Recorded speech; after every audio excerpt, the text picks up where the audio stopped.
آج کل یہ موضوع بہت زیر بحث ہے۔ یہ جو سیلاب آیا ہے، یہ جو آفت آئی ہے، یہ گناہوں کی سزا ہے، عذاب ہے یا مس مینجمنٹ ہے؟ یہ انتظامی نوعیت کی چیز ہے۔ اس کو لے کر بہت سارے لوگ ہماری جو بنیادی عقائد ہیں ان پر بھی اعتراض کر رہے ہیں کہ کیا اللہ تعالیٰ بے گناہ لوگوں کو کیوں تکلیف دیتے ہیں؟ جو دیہاتوں میں لوگ رہتے ہیں ان کے تو کوئی گناہ ہی نہیں ہے، اور جو اصل مجرم ہیں ان کو اللہ چھڑتی نہیں، ان کو سب کچھ اپنے بڑھاتے چلے جا رہے ہیں، بینک بیلنس بھی، یہ ساری چیزیں۔ دوسرے کہ جو مذہبی لوگ ہوتے ہیں یہ گناہوں کی سزا کے عنوان سے سارا کچھ اللہ تعالیٰ کے اس میں ڈال دیتے ہیں، اور جس نے اصل جرم کیا ہوتا ہے اس کے وہ بالکل بری ہو جاتا ہے۔ کہتے ہیں یہ تو خدائی عذاب تھا، اور وہ بھی کہہ رہا ہوں ابھی سب لوگ توبہ استغفار کریں، اور ہیلی کاپٹر جا رہے ہیں، کھانا پینا جا رہا ہے، سب چیزیں جا رہی ہیں، اور اس کے بعد پھر وہیں کے وہیں ہم کھڑے ہوتے ہیں۔ تو اللہ تعالیٰ کی قدرت پہ اعتراض کرنا، اللہ تعالیٰ تو قادر مطلق ہے نا، اور جو بھی کچھ دنیا میں چیزیں اللہ کی ملک میں، اللہ کے ہاتھ میں ہے۔ جیسے ہم اپنی چیزوں میں جو چاہیں تصرف کریں، کسی جائیداد کو بیچنا چاہیں، کسی کو کرائے پہ دینا چاہیں، کسی کو تبدیل کرنا چاہیں، کسی کو چھوڑنا چاہیں، ہمیں اختیار ہے۔ تو اللہ تعالیٰ قادر مطلق ہے، تو یہ اختیار اللہ تعالیٰ کو لوگ نہیں دے رہے۔ اس پہ لوگ اعتراض کر رہے ہیں کہ ایسا کیوں ہے؟ سزا دینا یا اللہ تعالیٰ کے جو، تو یہ بھی لوگ چاہ رہے ہیں کہ ہمارے ہاتھ میں ہو کہ اللہ تعالیٰ فلاں کو کیوں نہیں۔ لوگ چاہتے ہیں کہ جو ہمارا مخالف ہے اللہ تعالیٰ آسمان سے بم اس کے سر پہ گرائے، بالکل، اور وہ تہس نہس ہو جائے، پھر تو ٹھیک، ورنہ یہ کیوں ہو رہا ہے؟ تو اس کی ضرورت ہے کہ جو ہمارے ایمانیات ہیں، جو ہمارے عقائد ہیں، اس کو ہم اچھے طریقے سے پڑھیں، سنیں اور لوگوں تک پہنچائیں تاکہ لوگوں کا ایمان خراب نہ ہو۔ یہ جو سوال ہے کہ مس مینجمنٹ اس کا سبب ہے یا اس کے گناہ اس کے سبب ہے، تو یہ کس نے کہا ہے کہ مس مینجمنٹ عذاب نہیں؟ مس مینجمنٹ بھی عذاب ہے، بلکہ بہت سارے عذابوں کا مجموعہ ہے۔ مس مینجمنٹ کس کو کہتے ہیں؟ جن گناہوں پر جو ظلم ہوتے ہیں اس پہ جو اللہ تعالیٰ نے وعید دی ہے قرآن حدیث میں کہ جب تم یہ کرو گے تو تمہارے ساتھ یہ ہوگا، یہ ہوگا، یہ ہوگا، ان سب گناہوں کو جمع کر لیں تو اس کا نام ہے مس مینجمنٹ۔ تو مس مینجمنٹ یہ گناہوں کی سزا بھی ہے، یعنی عذاب بھی ہے، اور عذابوں کا ذریعہ بھی ہے۔ مس مینجمنٹ کا مطلب کیا ہے؟ کہ نااہل لوگوں کو منصب پہ لے کر آنا، اور جو اہل لوگ ہیں ان کی حق تلفی کرنا، جو بجٹ مختص ہوا ہے کسی کام کے لیے اس میں خیانت کرنا، اس میں کرپشن کرنا، اس کو اپنی جگہ پر خرچ نہ کرنا، جو لوگوں کی ضرورتیں ہیں ان کو پورا نہ کرنا۔ ڈیم بنانا کس کی ذمہ ہے؟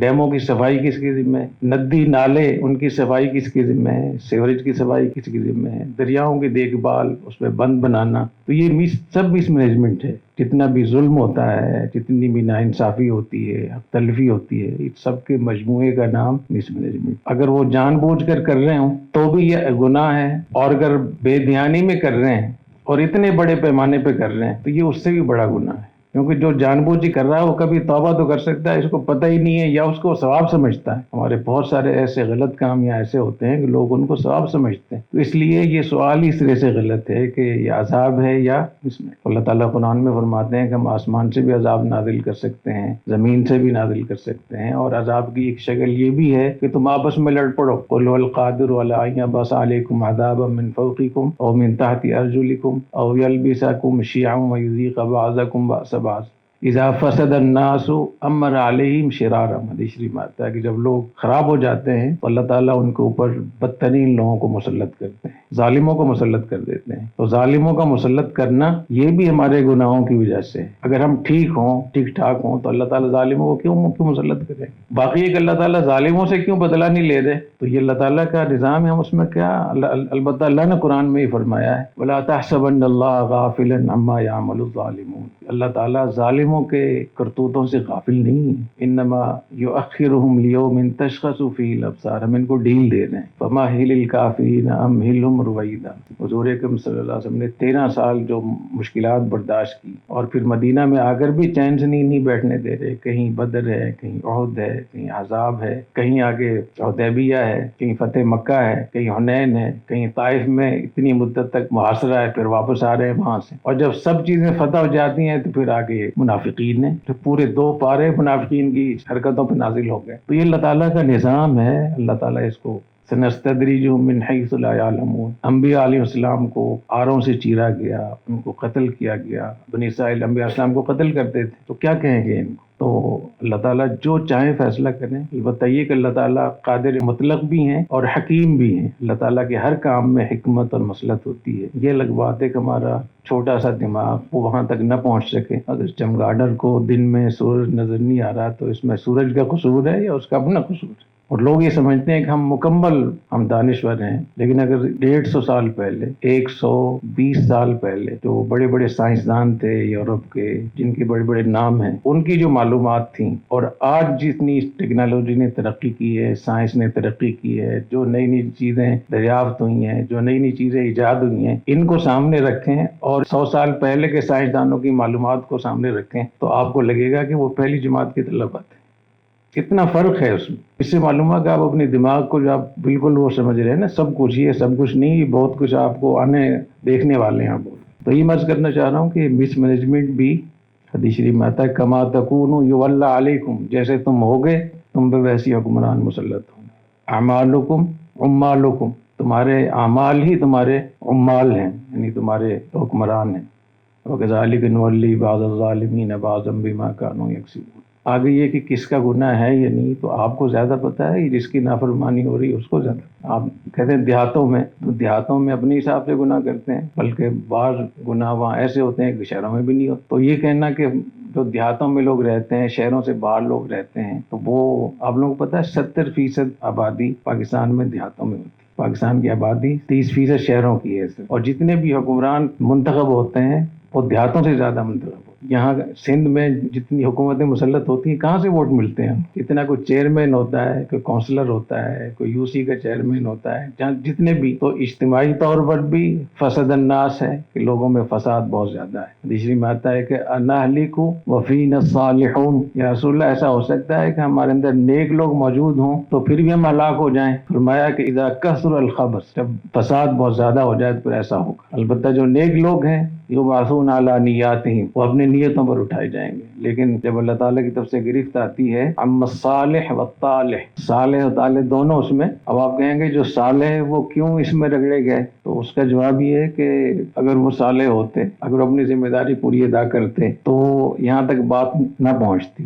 ہمارے یہاں جو دیت واجب ہوتی ہے قسامہ کی شکل میں یا عاقلہ کی شکل میں, اگر کسی نے کسی کو خطاً قتل کر دیا, غلطی سے قتل کر دیا, تو عاقلہ پر دیت ہوگی. عاقلہ مراد وہ اس کا خاندان اور وہ تنظیم اور پارٹی جس کا وہ رکن ہے, وہ سب پہ وہ دیت تقسیم ہوگی. اس لیے کہ انہوں نے کیوں ایسا اس کی تربیت نہیں کی کہ وہ یہ حرکت نہ کرتا. اس طریقے سے اگر کوئی مقتول کسی گلی میں مل جائے, لاش ملی ہے, کوئی وارث نہیں مل رہا, تو اس کا جو قسامہ جسے کہتے ہیں تو وہ پورے محلے پر اس کے اوپر ہوگی. اس محلے میں جتنے بھی لوگ رہتے ہیں اس کی دیت سب پہ تقسیم ہوگی کہ انہوں نے اپنا ماحول کیوں نہیں بنایا ہے. اور ویسے اللہ تعالیٰ جس کو چاہیں, اللہ تعالیٰ چاہیں تو بلال کو حبشہ سے بلا کر ایمان کی توفیق دے دیں, صہیب کو روم سے بلا کر, سلمان فارسی کو فارس سے بلا کر, اور ابو جہل اور ابو لہب وہیں رہتے تھے رات دن, اللہ نے محروم کیا. تو یہ تو اللہ تعالیٰ کا نظام ہے, اللہ کی قدرت ہے. اللہ کی قدرت پر اعتراض کرنا یا اللہ کی قدرت کو چیلنج کرنا یہ بہت خطرناک. تو خلاصہ یہ ہے کہ جو بھی کچھ اللہ تعالیٰ کی طرف سے ہے سب کی سب ہمارے گناہوں کی وجہ سے ہے, اور ہمارے گناہوں میں یہ بھی شامل ہے کہ ہم دھوکہ دیتے ہیں, فراڈ کرتے ہیں, سرکاری زمینوں پہ ہم قبضے کرتے ہیں, دریاؤں کی زمین پہ ہم ہوٹل بناتے ہیں, وہاں مکانات بناتے ہیں, بازار قائم کرتے ہیں, ان دریاؤں کو صاف نہیں کرتے, ندی نالوں کو صاف نہیں کرتے, جو اس کے لیے بجٹ آتا ہے اس کو ہم آپس میں کاپی جاتے ہیں, اور نیچے سے لے کر اوپر تک ساری شریک ہوتے ہیں. اپروول بھی دینے والے لوگ ہوتے ہیں, وہاں سب چیزیں ہو رہی ہوتی ہیں جبکہ وہ جگہ ہوتی نہیں سرے سے. تو یہ سب اس میں شامل ہیں. اس کے بعد پھر یہ رہ جاتا ہے کہ اللہ تعالیٰ نے کس کو عذاب دیا ہے, کس کو. تو یہ ایک اللہ تعالیٰ کا اوپر ہے کہ اللہ تعالیٰ جس کو چاہیں, اور جس کو اللہ تعالیٰ عذاب نہیں دے رہے ابھی, ہو سکتا ہے اللہ تعالیٰ اس کو مہلت دے رہے ہوں, ہو سکتا ہے وہ توبہ کر لے. کتنے لوگ ہوتے ہیں جو توبہ طائب ہو جائے. ہو سکتا ہے اللہ تعالیٰ اس کو ڈیل دے رہے ہوں تاکہ اور زیادہ یہ جرم کر لے اور پکا پکا وہ ہو جائے.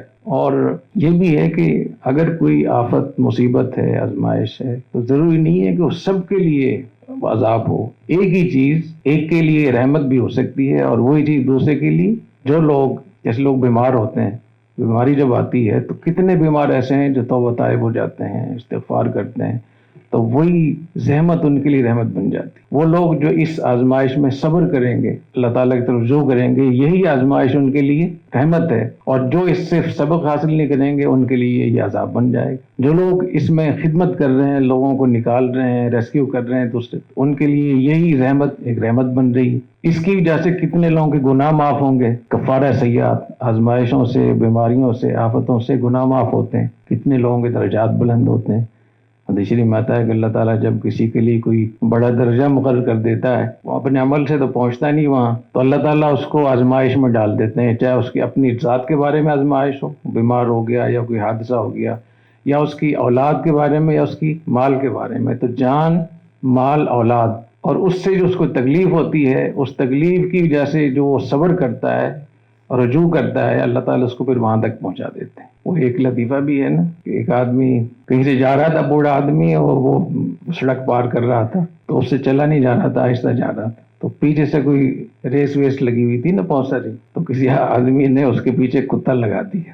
بوڑھے آدمی ہوتا ہے، بوڑھا ایسا بھاگا فوری طور پہ، وہ بچ گیا، ورنہ اگر جو پیچھے گاڑی آ رہی تو اس میں مرا جاتا. تو بسا اوقات اللہ تعالیٰ اس طریقے سے کوئی چیزیں پیچھے لگا دیتے ہیں اور آپ بچ جاتے ہیں. اب سے تقریباً کوئی 44 سال پہلے میں اسلام آباد جا رہا تھا لاہور سے. گورنمنٹ کی بسیں ہوتی ہیں، میں نے ٹکٹ لیا، اس میں بیٹھ گیا. تو 3 خواتین آئیں اور پہلے تو انہوں نے میرا مذاق اڑایا بہت، کیونکہ وہ ویسی تھیں دوسری جیسے مولویوں کا، داڑھی کا، اور مجھے اتنا تنگ کیا اور کہا کہ اب یہاں سے اٹھا. لگ میں نے ٹکٹ لیا ہوا تھا، تو خیر میں وہاں سے اٹھ گیا، میں پیچھے بیٹھ گیا وہاں. تو مجھے بڑی تکلیف ہوئی کہ دیکھیں میرے ساتھ کتنا ظلم کیا انہوں نے. پہلے اسلام کا اور داڑھی کا اور مولویوں کا، مدرسوں کا مذاق اڑایا سب کے سامنے، پوری بس بھری ہوئی تھی. لیکن جب ہم جہلم کے قریب پہنچے تو وہ حادثہ ہوا، اور جو دوسری گاڑی تھی وہ ادھر ہی آ کر لگی جہاں وہ تینوں خواتین بیٹھی ہوئی تھی. تو ہم آدھے گھنٹے تک وہاں لوگوں کو نکالتے رہے. وہ تینوں خواتین پھنسی ہوئی تھی اور بس ان کے جسم کے اندر پھنسی ہوئی تھی. تو اس وقت مجھے محسوس ہوا کہ جو میرے ساتھ جو کچھ ہوا تھا تو اللہ تعالیٰ کی کیا حکمتیں ہیں اس میں. یہ تو اللہ تعالیٰ کا نظام ہے. اللہ تعالیٰ میں توفیق عطا فرمائے.